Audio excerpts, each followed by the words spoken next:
રાજકોટના શાપર વેરાવળમાં જૂના રાજવી પરિવારના સભ્ય જીતેન્દ્રસિંહ જાડેજાને બંધક બનાવી 19-20 જૂન 2026ની રાત્રિએ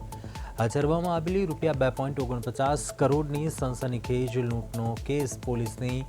20 ટીમોની મહેનત બાદ ઉકેલાયો છે, જેમાં પોલીસે ટેકનિકલ સર્વેલન્સ ડ્રોન કેમેરાની મદદથી આંતરરાજ્ય ગેંગના 3 આરોપીઓને મધ્યપ્રદેશના તિજોરિયા પાસેથી દબોચી લેવાયા છે। આ ગેંગે અગાઉથી રેકી કરી લૂંટ બાદ ચોરીના મોટરસાયકલનો ઉપયોગ કરીને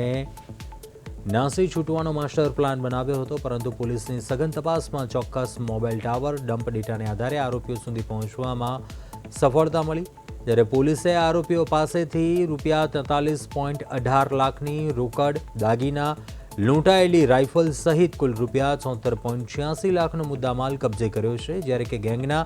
અન્ય 5 ફરાર આરોપીઓ અને આ કેસમાં ટીપ આપનાર સ્થાનિક સૂત્રધારને ઝડપી પાડવા માટે પોલીસે રાજસ્થાન, બિહાર, MP સહિતના રાજ્યોમાં દરોડાનો દોર તેજ કર્યો છે।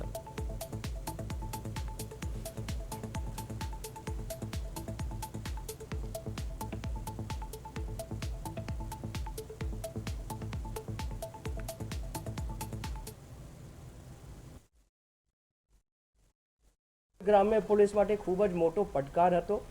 કેમ કે ઇનિશિયલી જે છે જે CCTV ફૂટેજ અમને મળેલા હતા એ ખૂબ જ બ્લર હતા અને જે છે આરોપીઓ જે છે જે સ્થળ ઉપર આવ્યા હતા એ બોલેરોમાં બેસીને આવ્યા હતા, પછી આ બોલેરોવાળા પરત જતા રહ્યા હતા અને જ્યારે આરોપી જે છે સ્થળ ઉપરથી જે ગુના કર્યા પછીનું જે આરોપીનું જે કંડક્ટ હતું એવી રીતે હતું કે આરોપીઓએ આજુબાજુના વિસ્તારથી 3 મોટરસાઇકલો ચોરી કરી એ મોટરસાઇકલ ઉપર બેસીને ત્યાંથી નાસી ગયેલા હતા।